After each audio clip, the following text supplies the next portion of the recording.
Bayangin kamu lagi duduk di ruang tunggu USG. Lampu putih, kursi dingin, bau antiseptik yang samar, dan waktu yang berjalan pelan seperti napas yang ditahan. Di sebelah kamu ada pasangan muda.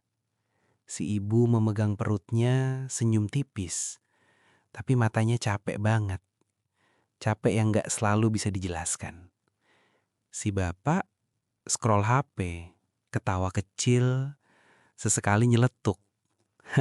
Nanti jugalah, yang penting bayi sehat. Dan di kepala si ibu mungkin ada monolog yang kamu juga pernah rasain. Gue tuh harus bahagia, tapi kok malah cemas terus ya? Nah, di situ masalahnya. Kebanyakan orang hidup dengan asumsi begini. Janin kan belum ngerti apa-apa. Seolah-olah selama bayi belum lahir, dunia emosional kita nggak kebaca. Padahal justru disinilah semuanya jadi benar-benar menarik. Karena janin mungkin belum paham kalimat, tapi dia peka pada cuaca. Cuaca di rumah, cuaca di tubuh, cuaca di hati ibunya. Kalau kamu lagi hamil, atau kamu pasangan dari orang yang lagi hamil, atau kamu punya rencana jadi orang tua, teks ini bukan buat bikin kamu parno. Ini buat bikin kamu melek, dengan lembut tapi jujur. Karena ada satu hal yang kebanyakan orang gak sadari. Janin itu bukan cuma tumbuh badan, dia juga ngerekam pola. Bukan rekam kata-kata kamu, tapi rekam suasana. Dan kadang, suasana itu ikut pulang, ikut tumbuh, ikut jadi cara bayi memandang dunia setelah lahir. Terus, apa sih yang bisa dirasakan janin? Oke, kita urutin, biar nggak mistis-mistis amat. Ini bukan soal bayi bisa baca pikiran. Ini soal tubuh dan sinyal yang nyata. 1. Suara. Janin mulai nangkep dunia lewat bunyi. Sekitar 20 minggu, janin mulai bisa menangkap suara tertentu. Tapi masih teredam. Yang paling dominan justru frekuensi rendah. Detak jantung, aliran darah, dan suara ibu yang seperti datang dari dalam gua hangat. Dan ini penting, bukan sekedar bisa dengar, tapi otak bayi mulai menyusun pola dari input itu, mulai belajar ritme, mulai mengenali yang familiar. Bahkan ada penelitian yang menunjukkan bayi baru lahir membawa jejak belajar bahasa dari masa akhir kehamilan, sekitar 10 minggu terakhir, saat sistem pendengaran makin matang. Jadi kalau kamu sering ngobrol lembut, baca cerita, atau sekedar ngenerit hari kamu, itu bukan buang waktu. Itu seperti kamu mengetuk pintu kecil pelan-pelan.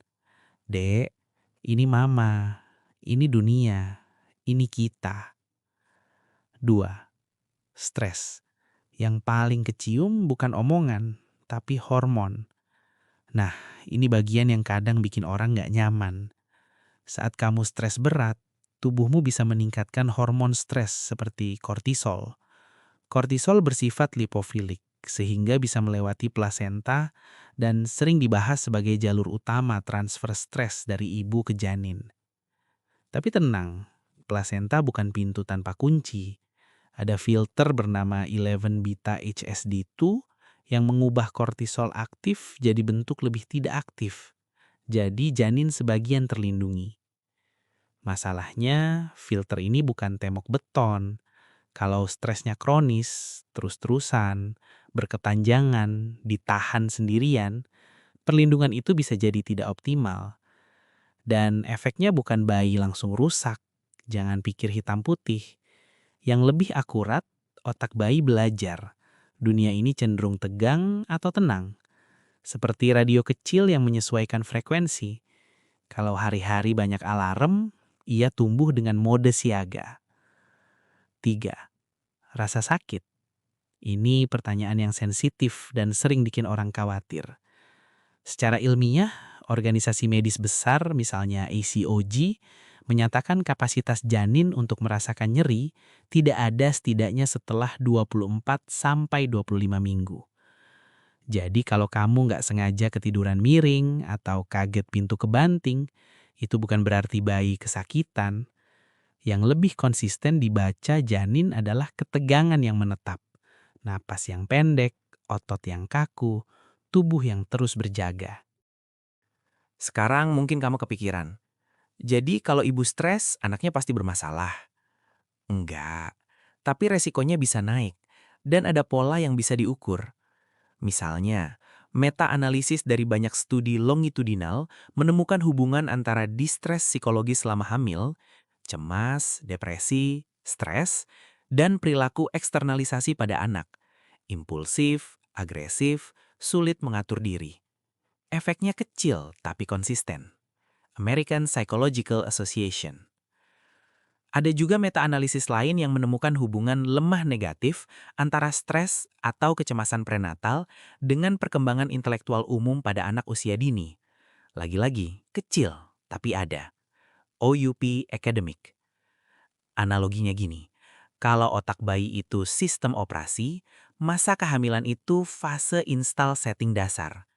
Bukan berarti setting itu nggak bisa diubah. Bisa. Tapi kalau dari awal settingnya mode siaga bahaya, setelah lahir biasanya butuh usaha lebih untuk merasa aman. Dan inilah yang jarang orang sadari. Yang paling kamu wariskan bukan cuma gen, tapi juga ritme hidup, cara tubuhmu pulih, cara rumahmu bernafas, cara cinta hadir saat lelah. Kenapa banyak orang melewatkan ini? Karena kehidupan modern itu, ya ampun, kita sering menganggap hamil itu urusan fisik. Makan apa, minum vitamin apa, berat badan naik berapa. Padahal kesehatan mental ibu itu skalanya besar banget. WHO menyoroti bahwa sekitar 20% ibu di negara berkembang mengalami depresi klinis setelah melahirkan. World Health Organization. Dan kalau setelah lahir saja segitu, kebayangkan berapa banyak yang sebenarnya sudah nggak baik-baik aja selama hamil, tapi dipaksa kuat. Yang bikin pedih, kita sering bilang, yang penting bayi sehat, sambil mengabaikan mesin utama yang kerja 24 jam, pikiran dan tubuh si ibu. Oke, jadi harus ngapain? Langkah realistis yang bisa langsung dipakai. Ini bukan daftar jadi ibu sempurna. Ini daftar intervensi kecil yang realistis. 1. Ubah target dari harus bahagia jadi harus stabil. Targetmu bukan senyum terus. Targetmu lebih cepat balik tenang setelah kepicu. Praktek simpel. Nafas 4-6. Tarik 4 detik, buang 6 detik. 3-5 menit. Lakukan saat mulai tegang, bukan saat sudah meledak. Kamu sedang mengajari tubuhmu satu kalimat penting. Aku bisa kembali. 2. Buat ritual suara 5 menit sehari. Karena janin mulai bisa menangkap suara sekitar pertengahan kehamilan. MIT News. Pilih satu. Bacain satu halaman buku. Nyanyiin satu lagu yang sama. Ngobrol. Hari ini mama capek, tapi mama di sini. Konsistensi lebih penting daripada keindahan suara. Bagi janin, yang indah itu bukan nada. Yang indah itu adalah kehadiran. 3. Kurangi stres yang bisa kamu kontrol, bukan yang ideal. Tanya diri sendiri, stres yang paling sering itu datangnya dari mana? Kerja, konflik rumah, overthinking soal persalinan, komentar keluarga. Lalu pilih satu hal paling kecil yang bisa kamu ubah minggu ini. Batasi chat grup yang toksik. Minta pasangan ambil satu tanggung jawab spesifik. Jadwalkan 1 jam no berita atau no medsos. Perubahan kecil itu seperti membuka jendela, biar rumah punya udara. 4. Kalau kamu pasangan, jangan cuma support pakai kata-kata. Kalimat sabar ya, itu murah. Yang mahal itu tindakan. Aku yang urus makan malam 3 hari ini. Aku yang telepon dokter atau bidan. Aku yang pegang logistik, kamu istirahat. Karena stres itu bukan cuma di kepala. Stres sering lahir dari beban harian yang menumpuk diam-diam. 5. Kalau mulai gelap, cari bantuan profesional lebih cepat, lebih baik. Bukan karena kamu lemah, tapi karena kamu pintar baca sinyal. Kalau sedih atau khawatir berkepanjangan dan fungsi harian terganggu, bicarakan ke tenaga profesional, psikolog, psikiater, bidan, atau dokter. Itu tindakan sayang, bukan drama. Kamu sedang menjaga dua nyawa. Dan salah satunya adalah kamu. Jadi, apa yang bisa dirasakan janin? Bukan paham masalah cicilan, bukan mengerti pertengkaran kata per kata, tapi dia sangat peka terhadap satu hal. Apakah dunia ini terasa aman atau terasa tegang? Dan kabar baiknya, kamu nggak perlu sempurna untuk memberi rasa aman. Kamu cuma perlu sadar, lalu bikin perubahan kecil yang konsisten.